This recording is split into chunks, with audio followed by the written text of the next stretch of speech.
अस्सलाम वालेकुम dear friends. आज जो है हम डिस्कस करने जा रहे हैं सिंध जुडिशियल प्रिपरेशन किस तरीके से स्टार्ट की जाए at home. In simple words अगर मैं आपको ये कहूँ कि सिंध जुडिशियल प्रिपरेशन स्टार्ट करना बहुत ही इजी है और इसका जो एग्जाम पैटर्न है वो भी बहुत इजी है। अगर हम पास पेपर्स को देखें तो पास पेपर्स के अंदर जो है सिंध जुडिशरी के अंदर 3 आवर्स का टाइम मिलता है और 3 आवर्स के अंदर आपको एक पेपर मिलता है क्रिमिनल लॉ का और एक पेपर मिलता है सिविल लॉ का। अब बात यह है कि रिटर्न तक पहुंचने से पहले आपको एक जो है स्क्रीनिंग टेस्ट भी पास करना पड़ता है सिंध के अंदर। वैसे अगर पंजाब के अंदर देखा जाए तो पंजाब के अंदर स्क्रीनिंग टेस्ट नहीं है, लेकिन उसका जो रिटर्न टेस्ट का पैटर्न है वो बहुत ही टफ और बहुत ही लेंदी है। लेकिन सिंध का जो अगर हम पैटर्न देखें तो सिंध का पैटर्न नो डाउट कि स्क्रीनिंग की हद तक लेंदी है, लेकिन उसके बाद अगर हम जो है स्क्रीनिंग क्वालिफाई करते हैं उसके बाद रिटर्न अगर देखा जाए तो वो लेंदी नहीं है। अब सिंपली मैं आज जो है आपके साथ इस लेक्चर के अंदर मैं आपके साथ वो सारे के सारे सब्जेक्ट्स डिस्कस करूंगा जो कि सिंध के अंदर जो भी हमारे एग्जाम्स हुए हैं, स्क्रीनिंग और जो है रिटर्न और उसके बाद इंटरव्यू, तो उसके अंदर जितने भी पास पेपर्स के अंदर जो भी क्वेश्चंस पूछे गए हैं उसको भी हम डिस्कस करेंगे और साथ ही साथ हम जो है स्क्रीनिंग की हद तक जो भी हमारे पास सब्जेक्ट्स हैं उनको भी डिस्कस करते चलेंगे। सबसे पहले हम डिस्कस करते हैं स्क्रीनिंग को, उसके बाद हम डिस्कस करेंगे रिटर्न को और उसके बाद हम डिस्कस करेंगे इंटरव्यू के पोर्शन को। अगर हम स्क्रीनिंग की बात करें तो स्क्रीनिंग के अंदर जो भी हमारे पास सब्जेक्ट्स हैं तो उन सब्जेक्ट्स को हम जो है देख लेंगे कौन कौन से सब्जेक्ट्स की प्रिपरेशन स्टार्ट की जाए। नियर अबाउट 30 से 32 सब्जेक्ट्स हैं स्क्रीनिंग के हद तक। सबसे पहले sales of goods, sales of goods act 1930। उसके बाद सेकंड है हमारे पास कॉन्ट्रैक्ट एक्ट 1872। उसके बाद जो है हमारे पास थर्ड है क्यूएसओ, क्यूएसओ 1984। उसके बाद है हमारे पास सीआरपीसी, सीआरपीसी के बाद फिफ्थ है हमारे पास पीपीसी और सिक्स्थ है हमारे पास सीपीसी और सेवेंथ है हमारे पास लिमिटेशन, लिमिटेशन एक्ट 1908। उसके बाद एट है हमारे पास ट्रांसफर ऑफ प्रॉपर्टी एक्ट 1882। उसके बाद नाइन्थ है हमारे पास रजिस्ट्रेशन एक्ट।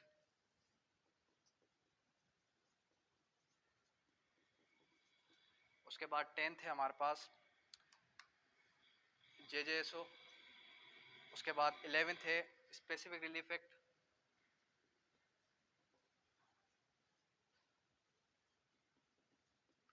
उसके बाद 12th है हमारे पास फैमिली लॉज। फैमिली लॉज के अंदर जो फैमिली कोड एक्ट 1964, 1964 और जो है हमारे पास 1961 वाला ऑर्डिनेंस ये और 1965। उसके बाद है guardian and wards,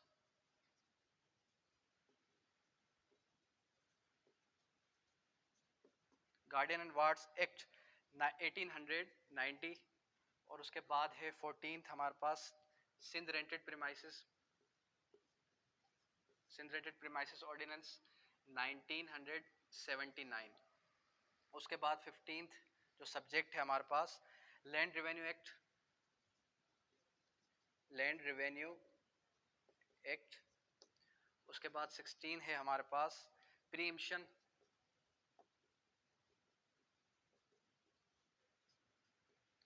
preemption act 1991। और उसके बाद है ऑफेंस ऑफ जिना, ऑफेंस ऑफ जिना, ठीक है, ऑफेंस ऑफ जिना, ऑफेंस ऑफ जिना ऑर्डिनेंस 1979। और उसके बाद है हमारे पास constitution of Pakistan, constitution of Pakistan. और उसके बाद है हमारे पास legal maxims, legal maxims and legal vocabulary जो भी है, ठीक है। और उसके बाद है land acquisition act, land acquisition act. उसके बाद है जनरल क्लासेस एक्ट,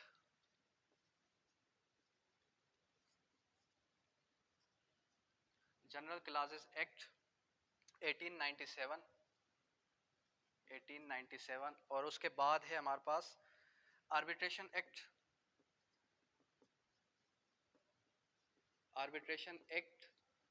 1940 और उसके बाद है नोटरी पब्लिक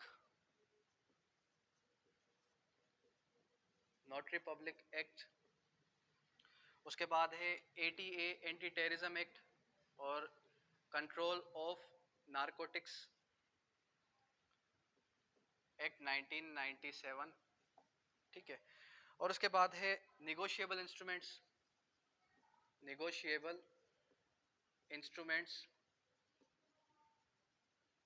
ठीक है, निगोशिएबल इंस्ट्रूमेंट्स। और उसके बाद है प्रोबेशन ऑफ हद ऑर्डर,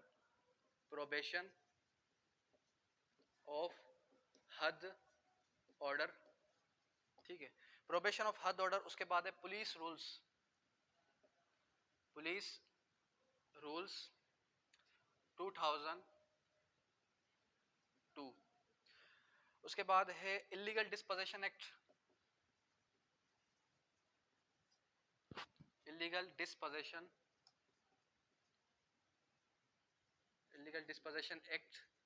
2005 और उसके बाद है पार्टनरशिप एक्ट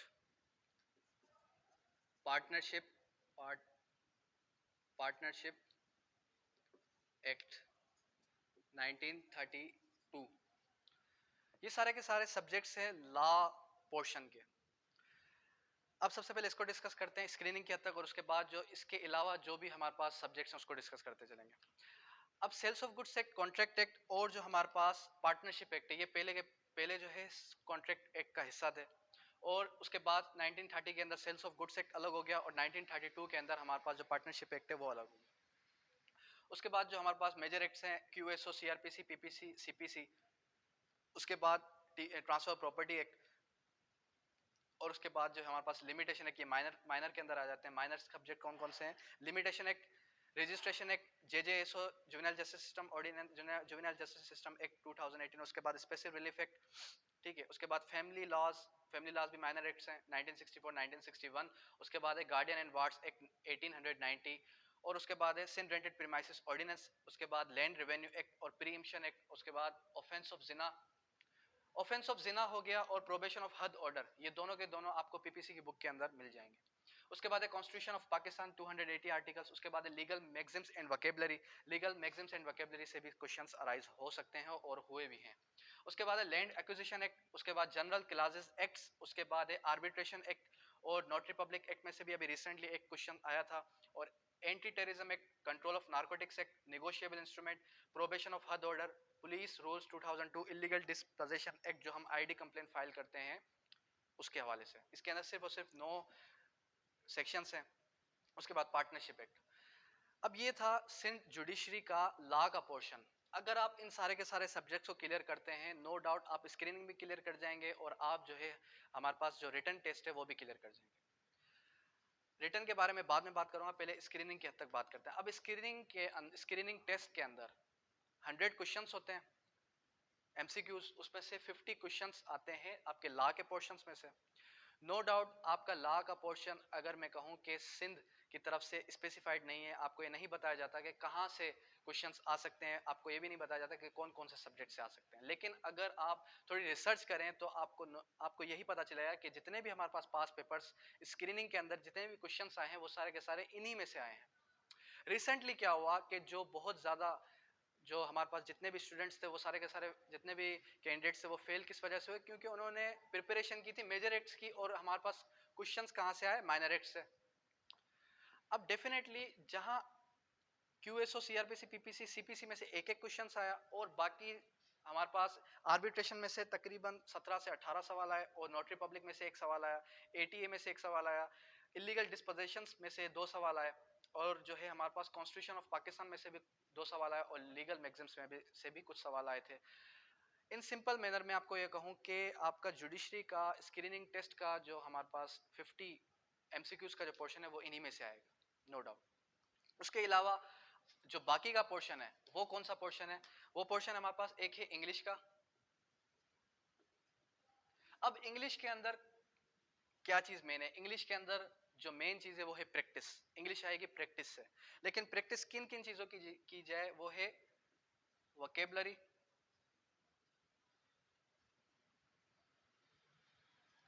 पहली चीज वोकेबलरी, उसके बाद सेकंड चीज है सिनोनियम्स, सिनोनियम्स, उसके बाद एंटोनियम्स,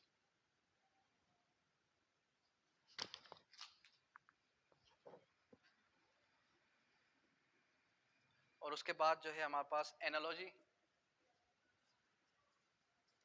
और एनालॉजी के बाद करेक्ट, इनकरेक्ट, और उसके बाद है करेक्ट द सेंटेंस। उसके बाद जो नेक्स्ट पोर्शन है वो कौन सा पोर्शन है, वो है हमारे पास जीके का पोर्शन। जनरल नॉलेज के अंदर कौन कौन सी चीजें आ सकती हैं, एक है world general knowledge, world GK, और उसके बाद एक है पाकिस्तान स्टडीज, और एक है हमारे पास एवरीडे साइंस, एवरीडे साइंस, और उसके बाद नेक्स्ट हमारे पास करंट अफेयर्स,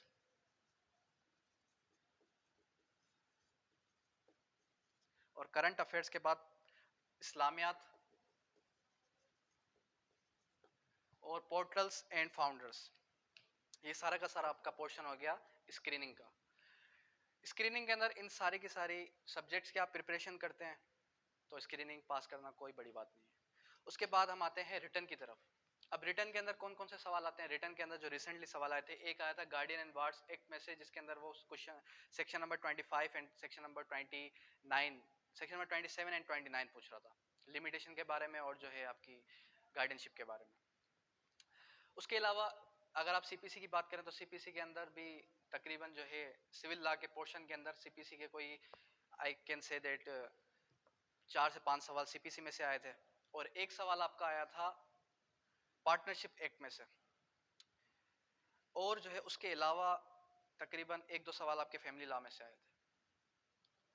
प्रीवियसली उससे पास पेपर अगर हम देखें तो उसमें से आपके जो है ट्रांसफर प्रॉपर्टी में से भी कुछ सवाल आए, और रिसेंटली अभी जो है कॉन्ट्रैक्ट में से सवाल आया था section number 10, 11, 12 and 13, what agreements are contracts and who is, यानी कि कौन जो है कॉन्ट्रैक्ट कर सकता है, ये क्वेश्चन आया था अभी रिसेंटली। इन सिंपल मैनर अगर मैं कहूं, अगर आपने स्क्रीनिंग के लिए इन सब्जेक्ट्स की तैयारी की है तो उसके बाद रिटर्न भी इन्हीं सब्जेक्ट्स में से आता है। उसके अलावा रिटर्न में क्या चीज आती है, उसके अलावा रिटर्न में आपकी आ जाती है प्रीपोजिशंस। अब प्रीपोजिशंस को किस तरीके से सॉल्व किया जाए, इन सिंपल मैनर प्रीपोजिशंस किस तरीके से सॉल्व होंगे, प्रीपोजिशंस तब सॉल्व होंगे जब आप सेक्शंस को अच्छे तरीके से रीड आउट करेंगे, सेक्शंस को समझ लेंगे। जब हम सेक्शंस को समझ लेंगे, उनको अंडरस्टैंड कर लेंगे, तो नो डाउट कि हम जो है उस प्रीपोजिशंस को भी सॉल्व कर सकते हैं। अभी रिसेंटली सीआरपीसी में से जो प्रीपोजिशंस आई थी वो आई थी बेल के हवाले से, सेक्शन 496 टू 502, जो बेल का पोर्शन है, बेल का चैप्टर है, उसमें से जो है आपकी प्रीपोजिशंस आई थी कि एक शख्स है जिसने चेक जो है वो चेक के हवाले से वो पूछ रहा था 498 एफ के, उसके ऊपर जो है पर्चा कट गया, और उसके बाद जो है एक नॉन कॉग्निजेबल ऑफेंस है, तो क्या उसमें जो है बेल ग्रांट हो सकती है या नहीं। अब उसके अंदर बेल ग्रांट हो सकती है नहीं, वो आपसे ये नहीं पूछ रहा क्या आप बेल ग्रांट करेंगे या नहीं, वो आपकी जुडिशियल माइंड चेक कर रहा है। अब वो आपकी जुडिशियल माइंड किस वजह से चेक कर रहा है कि जब आप रिटर्न पेपर लिखते हैं तो जो आपके चेक करने वाले टीचर्स होते हैं वो यही देखते हैं कि क्या ये कैपेबल है कि ये जो है एज अ जज अपॉइंट किया जाए या नहीं, क्या इसका राइटिंग पैटर्न जज जैसा है या नहीं। तो जज जैसा कब बनेगा राइटिंग पैटर्न, जब हम एज अ जजमेंट उसके क्वेश्चन को आंसर करेंगे। उसके अलावा आपका जो है ऑर्डर राइटिंग भी आ सकता है, उसके अलावा आपका जजमेंट राइटिंग भी आ सकता है। तो जजमेंट राइटिंग आपको तब आएगी जब आप जजमेंट्स को पढ़ेंगे, और जजमेंट्स को पढ़कर आप जो है एक क्वेश्चन को आंसर कर सकेंगे। तो ये हो गया हमारा रिटर्न का पोर्शन। अब आते हैं इंटरव्यू की बात। इंटरव्यू के अंदर क्या होता है कि इंटरव्यू के अंदर आपके 4 justice and 1 chief justice of Sindh बैठा हुआ होता है। अब 5 जस्टिस बैठे हैं आपके सामने। अब जब आप इंटरव्यू के अंदर जाते हैं तो नो डाउट इंटरव्यू एक किस्म का वाइवा होता है। इंटरव्यू के अंदर आपसे वो जो है क्वेश्चंस कहाँ से पूछते हैं, मेजर एक्ट्स में से। एक जो आपका जस्टिस है वो पूछेगा क्यूएसओ में से, जब वो क्लियर हो जाता है उसके बाद एक पूछेगा सीआरपीसी में से, एक पूछेगा पीपीसी में से, और एक पूछेगा सीपीसी में से। और उसके बाद वो आपसे कुछ जो है प्रैक्टिकल क्वेश्चंस कर सकते हैं। अगर वो पहले आपसे ये पूछते हैं कि क्या आपकी प्रैक्टिस है या नहीं। अगर आप कहते हैं कि मेरी सिविल की प्रैक्टिस है तो आपसे सिविल से क्वेश्चंस करेंगे। अगर वो आप कहते हैं कि मेरी क्रिमिनल की प्रैक्टिस है तो आपसे क्रिमिनल की जो है क्वेश्चंस रेज करेंगे। उसके अलावा फिर क्या होता है, जो आपका चीफ जस्टिस है वो आप ये चेक करें कि जो आपका चीफ जस्टिस है उसकी कमांड किस पर है। उसकी कमांड अगर क्रिमिनल लॉ पर है तो आप जो है क्रिमिनल लॉ की ज्यादा जो है क्रिमिनल लॉ पर ज्यादा फोकस करें। अगर उसकी प्रैक्टिस सिविल लॉ पर है तो आप जो है सिविल लॉ पर ज्यादा प्रैक्टिस करें। सबसे पहले आप ये चेक करें कि उनकी माइंड रीडिंग करें कि वो आपसे चाहते क्या हैं। वो ये देखते हैं इंटरव्यू के अंदर कि क्या ये शख्स किसी को डिलीवर ला कर सकता भी है या नहीं। रिटर्न की हद तक तो चलो ठीक था, क्या इसके अंदर डिलीवरी पावर है या नहीं, क्या इसके अंदर कॉन्फिडेंस है या नहीं। तो कॉन्फिडेंस कब आएगा, डेफिनेटली जब हमारे पास कोई नॉलेज होगी तभी कॉन्फिडेंस डेवलप होगा। इन सिंपल मैनर आज के इस लेक्चर का मतलब यही था कि हम सब्जेक्ट्स को देख लें, जो कि बहुत ही एक मैंने एक रिसर्च की कि भाई कौन कौन से सब्जेक्ट से पास पेपर इवेल्युएट हुए हैं। और स्क्रीनिंग के अंदर कहीं से भी ला के कहीं से पोर्शन, अब उसके अंदर लिखा है कि लॉ, अब लॉ कौन सा लॉ के कौन से हिस्से में से आएगा। डेफिनेटली अगर आप 5 ईयर प्रोग्राम जो सिंध के अंदर है 5 ईयर प्रोग्राम के जितने भी सब्जेक्ट्स उठाते हैं तो वो सारे के सारे यही सब्जेक्ट्स हैं। एक बच्चा, एक स्टूडेंट अगर 5 ईयर का प्रोग्राम अच्छे से स्टडी करके आए तो नो डाउट वो स्क्रीनिंग निकाल जाएगा। अगर वो स्क्रीनिंग निकाल जाता है उसके बाद रिटर्न भी उसके लिए कोई मसला नहीं। लेकिन फिर अक्सर जो स्टूडेंट्स जाकर इंटरव्यू के अंदर जो है वो फंस जाते हैं। उसका रीज़न यही है कि उनके अंदर कॉन्फिडेंस नहीं होता, उनके अंदर डिलीवरी पावर नहीं होती। तो डिलीवरी पावर आप जो है प्रैक्टिस करें, जब आप कोर्ट के अंदर जाएंगे प्रैक्टिस करेंगे तो आपको डिलीवरी पावर भी आ जाएगी। तो होपफुली आपको ये लेक्चर अच्छा लगा होगा। Thank you, that's all.